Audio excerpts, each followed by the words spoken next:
Assalamualaikum warahmatullahi wabarakatuh. Perkenalkan, nama saya Najwa Salsabila dengan NIM 3122101118. Pada video kali ini, saya akan membahas sastra klasik di Kalimantan Barat yang ada di daerah Sambas. Saya mengambil 3 genre. Yang pertama, legenda, yaitu saya mengambil judul Asal-usul Desa Sepinggan. Yang kedua, mitos, yaitu kemponan atau komponan. Yang ketiga adalah nyanyian rakyat, yaitu Halo-Halo Galing. Untuk genre pertama, yaitu legenda, saya mengambil judul Asal-usul Desa Sepinggan. Baik, di sini saya akan menjelaskan kenapa diberi nama Desa Sepinggan. Dahulu, di sebuah desa terdapat hutan yang sangat lebat. Warga yang tinggal di sekitar hutan itu berasal dari daerah Sungai Baru dan Puting Beliung. Hutan yang mereka tempati itu belum menjadi sebuah desa. Mereka sepakat untuk membuka desa dengan diketuai oleh Pak Aloy, selaku kepala desa. Akhirnya, kepindahan mereka ke sebuah desa terlaksanakan. Akan tetapi, setelah menempati desa tersebut, banyak sekali kejadian aneh yang dialami oleh mereka. Ternyata, desa yang mereka tinggali itu adalah desa yang angker dan menyeramkan. Tidak lama itu, warga tersebut akhirnya meninggalkan desa itu dan disetujui oleh Pak Aloy, kepala desa.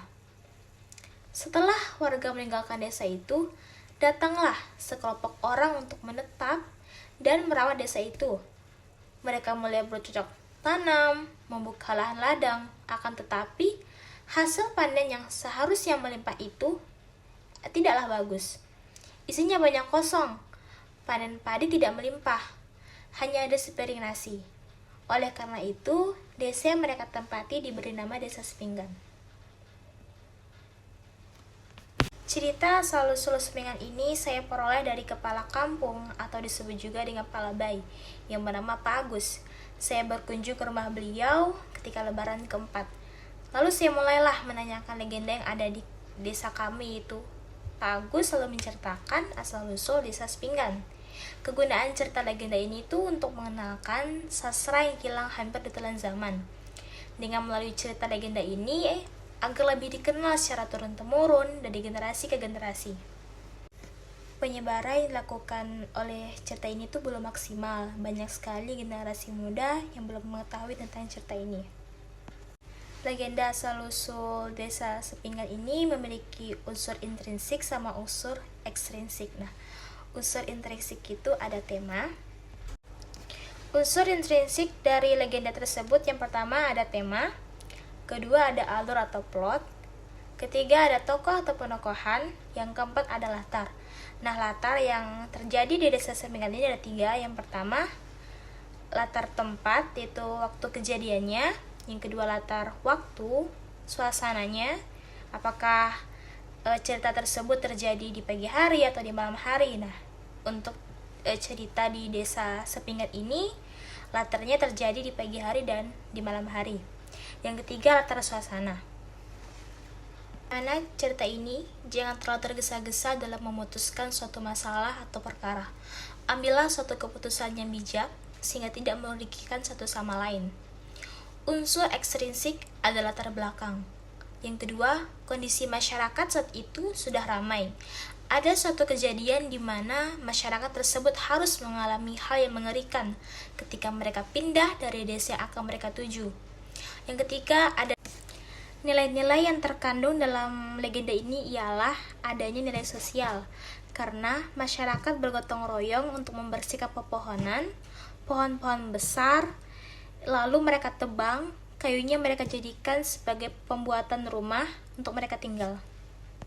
Yang kedua, saya mengambil sastra klasik yang bergenre mitos, yang dengan judul Kemponan. Nah, dalam masyarakat Sambas, arti kemponan itu bisa dijudah. Yang kedua, saya mengambil genre mitos, yaitu dengan judul Kemponan. Nah, dalam masyarakat Sambas, kemponan itu bisa juga diartikan sebagai kecelakaan. Contohnya, seseorang ingin sekali memakan makanan enak, sampai-sampai sudah membayangkan, tetapi tidak kesampaian untuk memakan makanan tersebut. ketika dia sudah mengendarai sepeda motor, tanpa diduga dia jatuh dari motor tersebut, mungkin itu akibat dari komponen. Mitos tentang komponen ini saya dapatkan dari kepala kampung atau Pak Lebay yang ada di Desa Semparu, gitu Pak Agus. Cerita ini digunakan masyarakat Sambas sebagai pelajaran hidup atau pesan moral dalam kehidupan sehari-hari.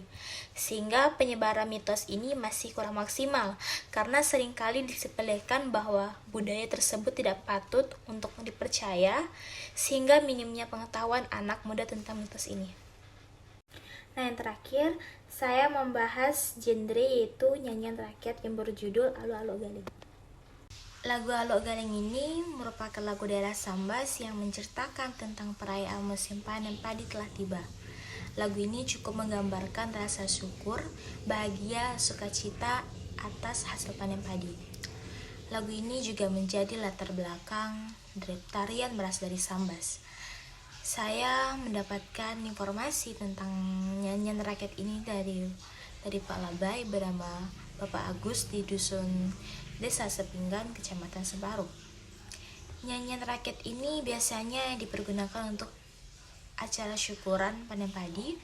Nah, penyebaran nyanyian rakyat Alo Galing ini belum maksimal karena sudah berkurangnya masyarakat yang menurunkan nyanyian ini kepada anaknya, sehingga minimnya pengetahuan anak muda tentang nyanyian itu sangat berkurang. Baik, di sini saya akan menyanyikan sepenggal dari lagu Alo-Alo Galing. Alo galing lasong-lasong laban, numbok amping be kawan-kawan. Alo galing lasong-lasong laban, numbok amping di tarang bulan. Alo galing lasong-lasong laban, numbok amping be kawan-kawan. Alo galing lasong-lasong laban, numbok amping di tarang bulan. Ape yang ditumbok long, ape nang ditampe, ape nak ditumbok long, ape nang ditampe.